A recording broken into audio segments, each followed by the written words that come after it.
Bonsoir à tous et bienvenue si vous nous rejoignez sur Tchad 24. Mesdames, Messieurs, à l'entame de cette édition, les députés à l'Assemblée ont examiné et adopté ce vendredi 10 octobre le rapport relatif au projet de loi portant ratification de l'ordonnance sur le secret bancaire au Tchad. À l'issue des débats, le texte a été approuvé à une large majorité avec 166 voix pour, 1 contre et 0 abstention. Tant soit en temps, son désavantage.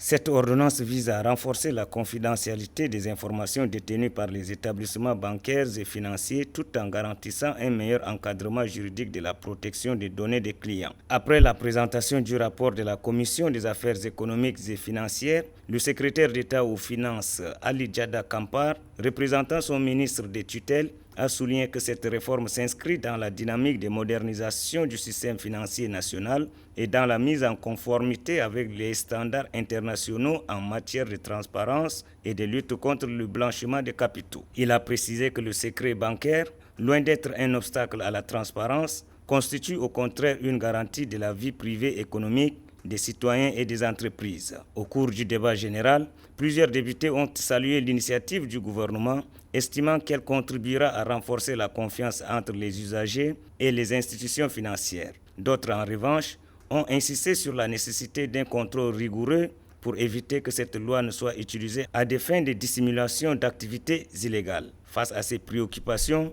le secrétaire d'État aux Finances, Ali Djada Kampar, a tenu à rassurer les élus. Pour redonner cette confiance-là, à travers ces études qui ont été faites, les constats, les pratiques, il a été préconisé de revoir le texte de 95, la loi de 95, pour rassurer les opérateurs économiques afin de faire confiance à leurs banques, aux banques locales tchadiennes. À l'issue des discussions, la majorité des élus a voté en faveur du texte, entérinant ainsi la ratification de l'ordonnance. Cette adoption marque une étape importante dans la consolidation du cadre légal du secteur bancaire tchadien et la promotion d'un climat financier plus sécurisé et transparent à condition que la loi soit appliquée dans toute sa rigueur. L'École nationale d'administration a célébré ce 10 octobre la fin du parcours de la deuxième promotion du cycle national de perfectionnement en management de la performance de l'administration publique. La cérémonie de sortie officielle s'est déroulée dans le prestigieux cadre du ministère des Affaires étrangères, marquant l'aboutissement d'une formation d'excellence au service de la modernisation administrative. Barek Lemarcy.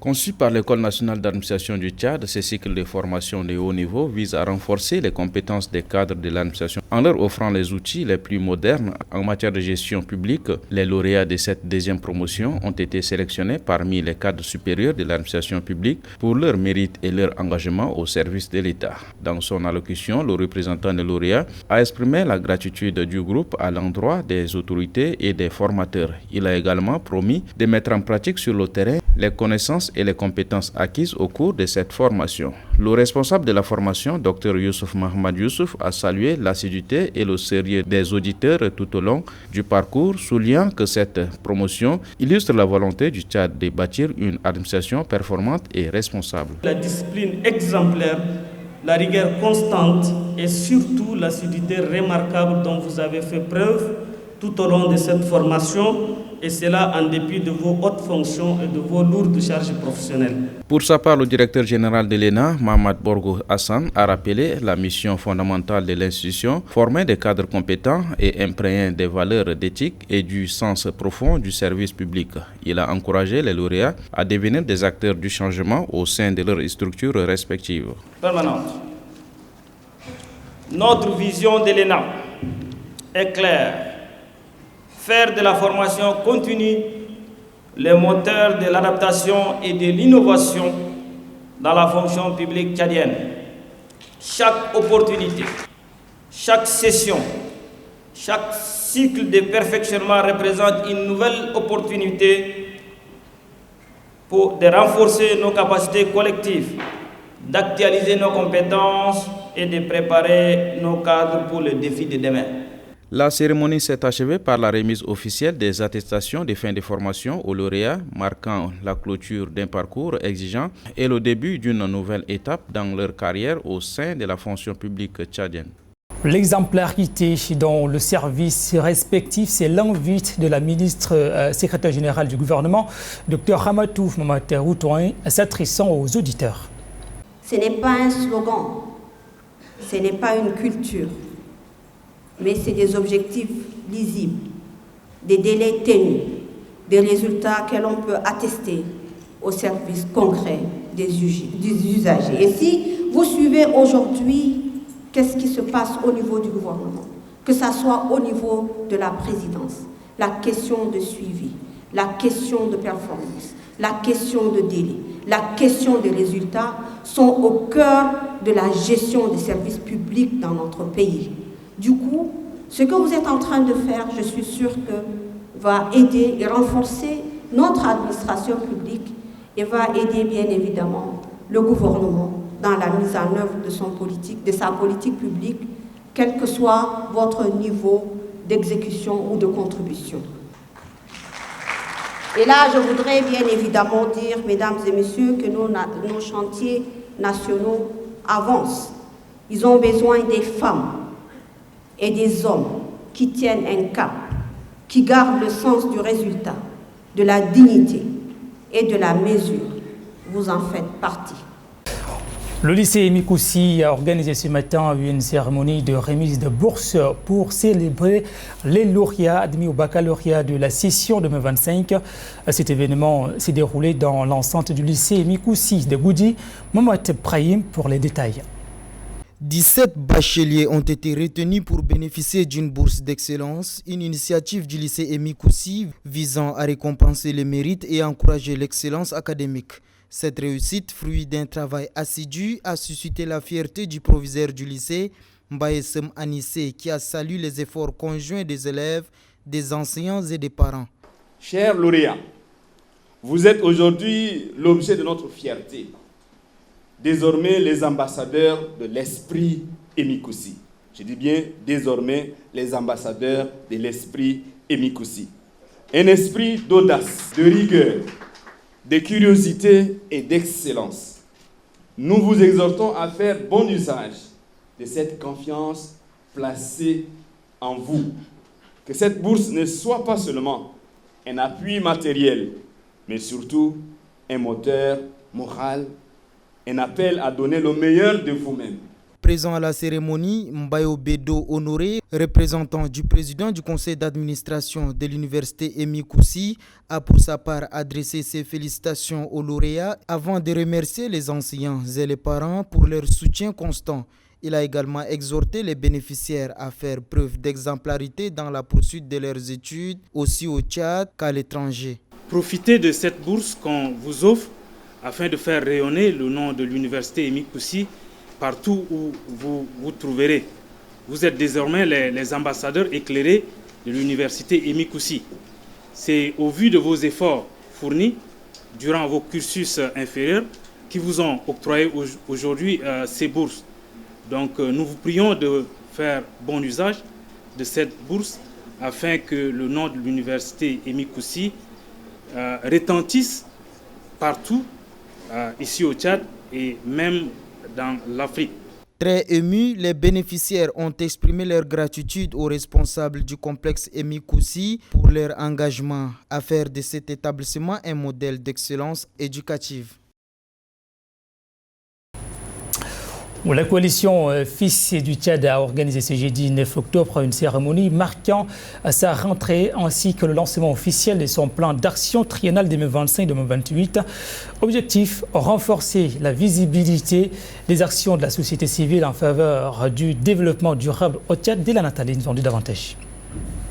Une société civile engagée au service du développement et des 12 chantiers du maréchal du Tchad, c'est le signe de la mobilisation des 48 organisations de la société civile constituées en coalition Fils du Tchad. À l'occasion de sa rentrée officielle hier en N'Djamena, la coalition a lancé son plan d'action triennal 2025-2028, centré sur 10 axes stratégiques dont l'éducation civique, la formation des acteurs locaux et la promotion des valeurs républicaines dans un esprit de cohésion nationale. Les axes qui, selon le président national de la coalition Fils du Tchad, Faisal Hissène Hassan Abakar, feront grandir le pays. Cette cérémonie constitue un moment historique.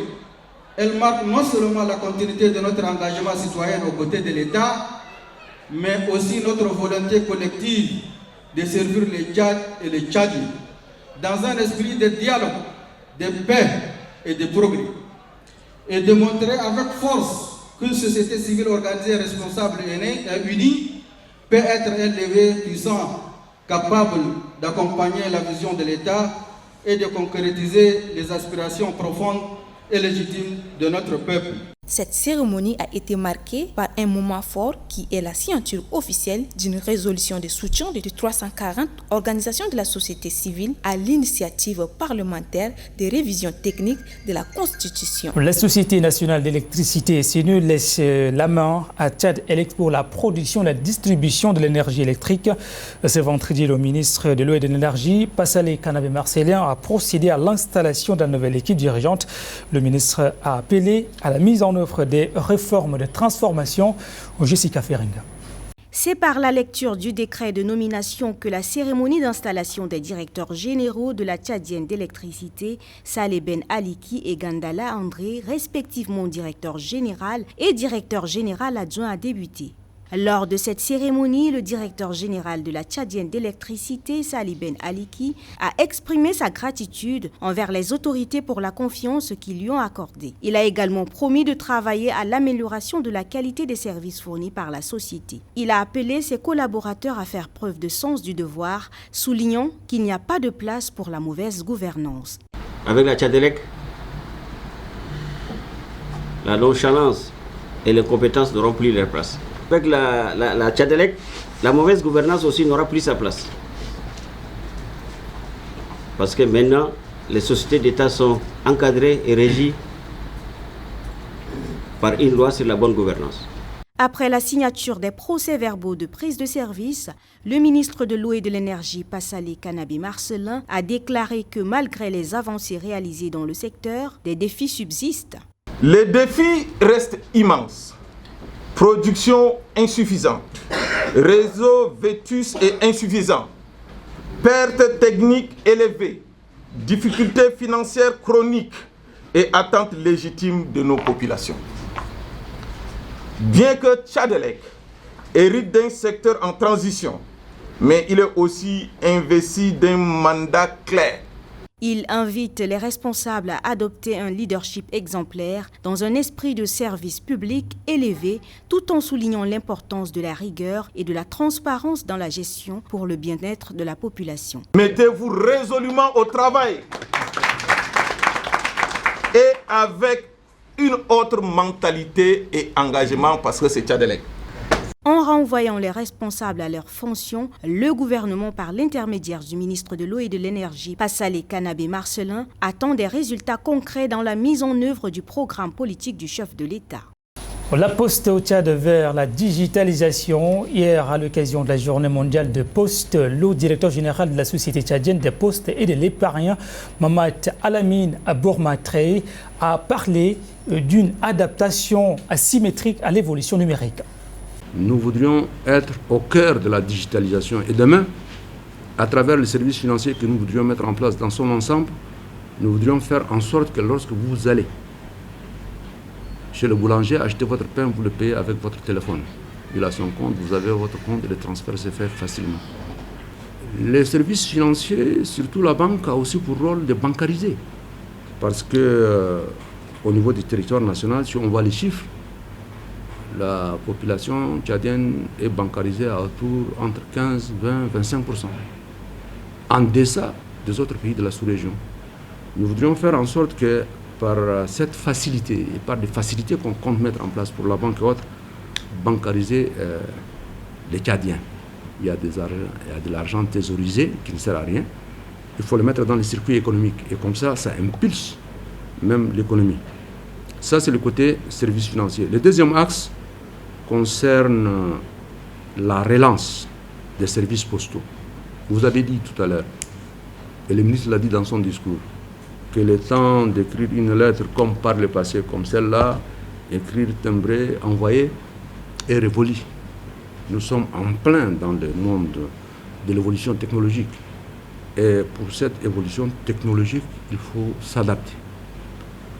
Nous voudrions donc, au niveau des services postaux, arriver à ce niveau-là. D'ailleurs, il y a certaines postes, même africaines, qui aujourd'hui transmettent des colis postaux via des drones. Nous n'avons pas cette ambition-là immédiatement, mais nous pensons également à cela. Donc nous allons doper les services de la philatélie. La philatélie, c'est le service qui imprime les timbres. Et nous allons mettre en place une compagnie de logistique, de transport, pour les colis postaux et pour le reste. En ce moment, on n'a rien. Mais cette compagnie de transport doit relayer N'Djamena aux autres grands centres et partant tous les territoires nationaux. Quelle chance le citoyen tchadien a de manger de la viande saine? Question que nos équipes ont adressée au vétérinaire Mamat Moussa Yacoub, directeur général de CEPIV, une entreprise spécialisée dans l'importation et la distribution d'intrants vétérinaires. Le manque des laboratoires modernes pour la couverture du pays en viande pourrait éloigner la réponse.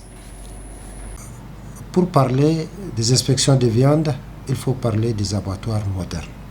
Ça, il le faut. Tant qu'il n'y a pas les abattoirs modernes, je ne pourrais pas, à mon niveau, vous dire que la viande que nous consommons à 100% propre. Parce qu'il y a plusieurs facteurs. D'abord, quand on parle d'un abattoir moderne, il y a toutes les procédures qu'il faut mettre jusqu'à la sortie de la viande qu'on mette à la consommation. D'abord, il faut vérifier les animaux et il y a les conditions à laquelle on sélectionne les animaux qu'on met d'abord dans l'espace de stockage que les animaux d'abord. Il y a aussi des vétérinaires inspecteurs qui sont spécialisés de ça, devront inspecter les animaux sur pied. Est-ce que ces animaux-là sont autorisés à passer à l'abattoir pour la consommation? Après cela, les inspecteurs viennent inspecter l'aspect physique de l'animal après avoir dépouillé, puis ils inspectent les organes, le foie, la rate, ainsi de suite, malgré qu'ils ont fait le premier travail. Donc une fois tout est OK, l'animal peut être estampillé, qu'on met les cachets, et de cela d'autres qui s'occupent, qu'on amène à la chaîne froide. En ce moment, l'inspecteur certifie que ces viandes sont propres à la consommation humaine. Nous aussi, encore à l'exception de l'abattoir de Mundou et celui de N'Djamena, mais la démographie a fait son plein aujourd'hui. Donc cet abattoir ne pourrait jamais continuer et abattre le nombre des animaux pour que la population le suffise. La rentrée scolaire 2025-2026 est couplée à la campagne scolaire Je vais à l'école est officiellement lancée dans la province du Mandoul sous le signe de la décentralisation en levier pour une éducation inclusive, équitable et de qualité. La cérémonie a été présidée par le secrétaire général de la province, Dimas Ndidoboum, à Koumra, Dominique Didio. Ce lancement de la rentrée scolaire qui est placé sous le thème « La décentralisation, un levier pour une éducation inclusive, équitable et de qualité » est couplé à la campagne scolaire « Je vais à l'école ». Il est présidé par le secrétaire général de la province du Mandoul, Dimas Ndidoboum, en présence du premier secrétaire de séance du conseil provincial, Frédéric Raikna Bialoum, des autorités administratives, des chefs de services déconcentrés de l'État, des chefs de services scolaires et traditionnels. Cette rentrée a vu une sortie massive de plusieurs établissements d'enseignement secondaire et d'enseignement primaire. Lors de cette rentrée, plusieurs kits scolaires ont été remis aux élèves par l'UNICEF. À cette occasion, la chargée de programme éducation bureau sous-national UNICEF de Mundou, Madame Kassamba Ngalag Alexis, se réjouit de l'appui de son organisation dans le secteur éducatif qui fait face à plusieurs défis. Les principaux facteurs de non-scolarisation dans la province du Mandoul sont la pauvreté, les pesanteurs socio-culturelles, le manque d'infrastructures scolaires et les mariages précoces. La campagne Je vais à l'école est accompagnée d'actions de communication. En plus, la distribution du matériel scolaire à 240 699 élèves du niveau primaire et du matériel pédagogique aux enseignants. Tout en félicitant les efforts des uns et des autres pour la réussite de l'année écoulée, la déléguée provinciale de l'éducation, Mme Ogey Abdelkerim, née Betour Sia, a dressé le bilan de l'année. Sur le plan national, le Mandoul occupe le 4e rang. L'Académie du Sud-Est de Mandoul occupe le 2e rang. Au niveau méridional, le Mandoul occupe le 1er rang. Lançant officiellement la rentrée scolaire, le secrétaire général de la province du Mandoul, Djimas Ndédouboum, reconnaît les valeurs incarnées par les enseignants avant de dire que l'éducation est une priorité du gouvernement. Aujourd'hui, nous nous rassemblons ici non seulement pour célébrer la rentrée d'une nouvelle année scolaire, mais aussi et surtout pour nous engager ensemble pour un avenir éducatif promoteur, car l'éducation est l'affaire de tous.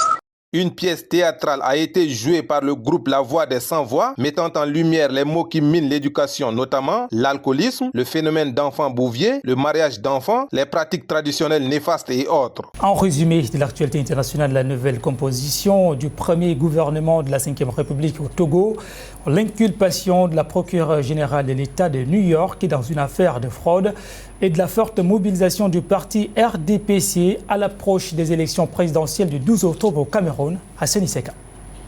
5 mois après sa prise de fonction dans le cadre du nouveau régime parlementaire, Faure Gnassingbé, président du Conseil togolais, a dévoilé la composition de son premier gouvernement. Avec 27 membres nommés par décret, cette équipe symbolise le tournant institutionnel majeur de la Ve République togolaise. En République démocratique du Congo, le président Félix Tshisekedi a appelé jeudi son homologue rwandais Paul Kagame à avoir le courage de travailler avec lui pour faire la paix des braves dans l'est du pays.